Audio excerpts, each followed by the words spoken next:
My first time to hear about Ebola was in Chula. But we never knew if my father was having Ebola.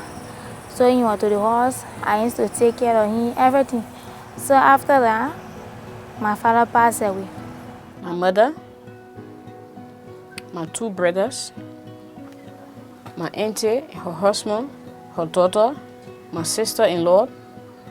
When I was sick, my husband was taking care of me, but he also died too. I was the only person that survived out of the 10. Since the Ebola outbreak started, over 25,000 cases have been reported, 9,000 of which in Liberia. The disease is a painful journey in a quarantined environment. If you manage to overcome the Ebola virus, you still have to tackle stigma, financial issues, and trauma, as usually the whole family is affected.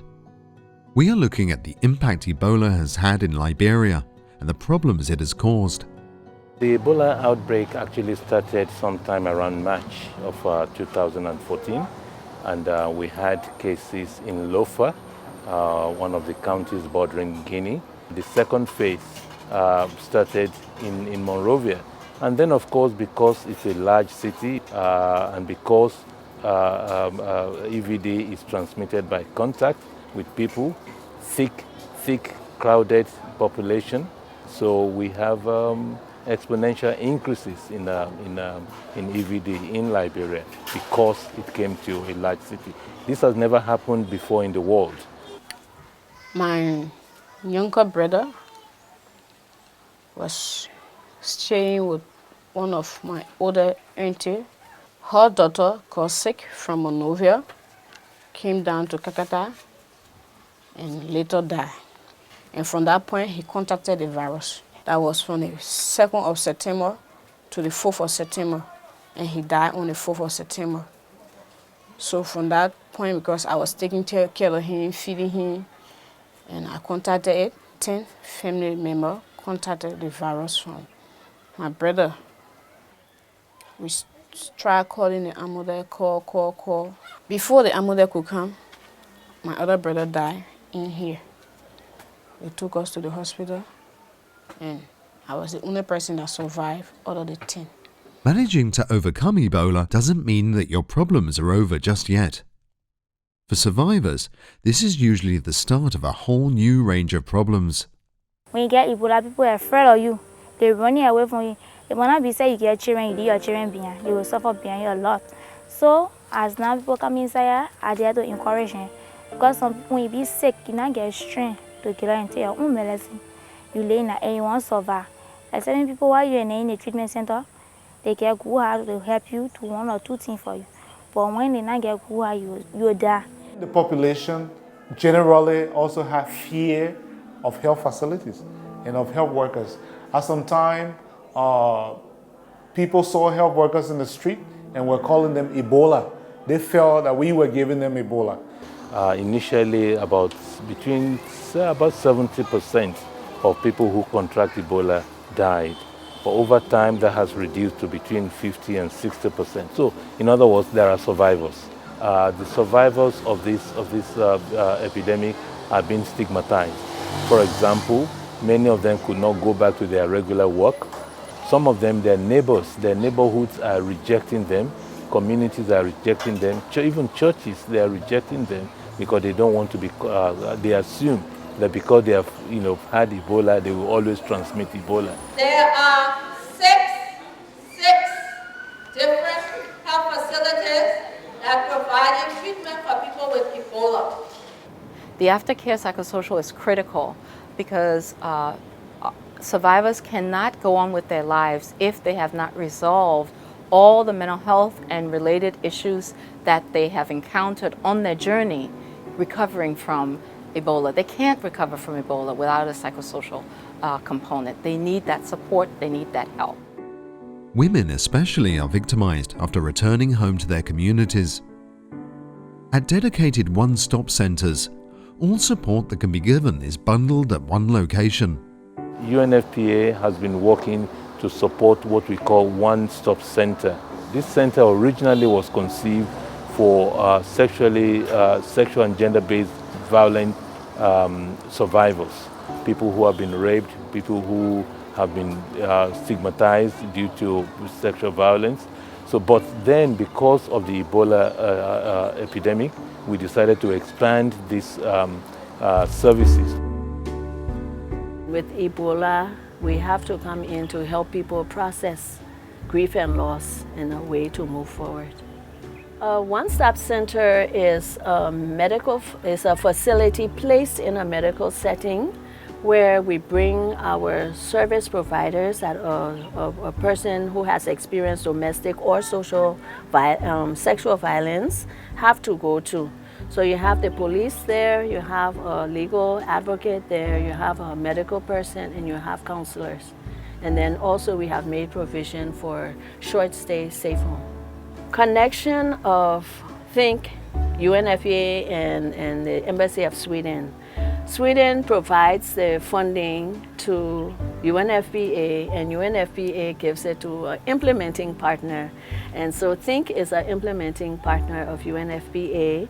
For Sweden, it's one of the most important issues, and also that together with UNFPA, which is in the forefront of working with SGBV and GBV, you know, for us it's a very natural partnership, because if women cannot move around, you know, when they go to their jobs or go to their schools or having a partner, they are, you know, they are closed in society. This is a high important priority for women to be able to participate in society's all aspects. Besides psychological help, survivors receive goods to help build up their lives again. During the Ebola war, if you use something, everybody is afraid of it, so they have to burn it. Bed sheet, cottons, toothpaste, tissue, bathing soap, washing soap, slippers, and underclothes. UNFPA knows that when somebody is infected or affected with the disease, they usually lose everything. So then, of course, we need to replace them. UNFPA has been handing out dignity kits, which include household items, clothes, and a mattress.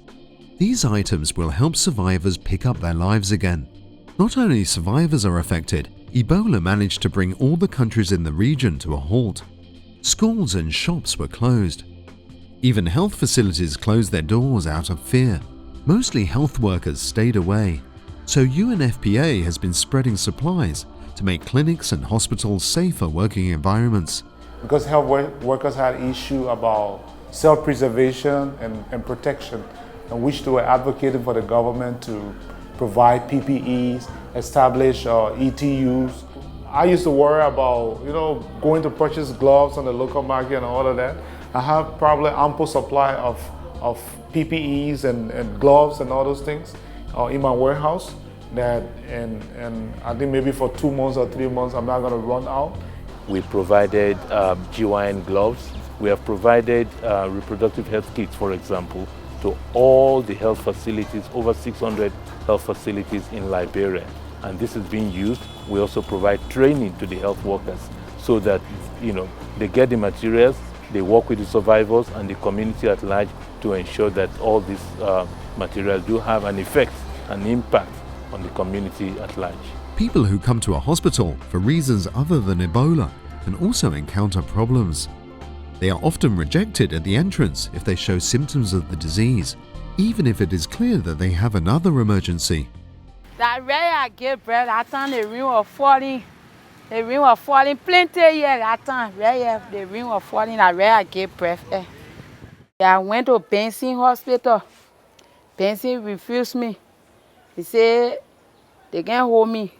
I felt bad because the way the Ebola pandemic used to be refusing the be better than when they on the side where they refuse the be better than. So myself when I went to the hospital, the way they refuse me, I said, but then like Ebola crisis, so that the Ebola pandemic make it put and refuse me. I suffer. Was raining and they were underneath the rain was falling. People were underneath the rain from place to place. The connection between Ebola and pregnant women is that reduced access to health facility. Now on the issue of maternal health, that is an inherent, problem that we've been struggling with in the past. And MDG 5 we're targeting, and now 2015 has come, everything is quiet.